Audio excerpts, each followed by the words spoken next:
everyone, welcome back to a new video of Quick Guide. Today in this video, I'm going to show you how you can zoom in Flipaclip. Keep watching the video till the end. To zoom in Flipaclip, firstly open your Flipaclip application. The home page of Flipaclip application will appear on the screen after a short play of video. Create a new project by clicking on the plus icon at the bottom of the page. Enter your project name and tap on Create Project. You can also add background, adjust canvas size and frames per second as well. Now to zoom on Flipaclip, create a sketch or insert anything you want to zoom. After you're done with sketching or adding a text or picture, pinch the screen slightly towards outside, and this is how you can zoom in Flipaclip quickly and easily just in few steps.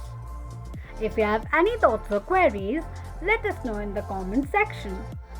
Don't forget to subscribe to our channel. Also press the notification bell icon so that YouTube will notify you whenever we post a new video.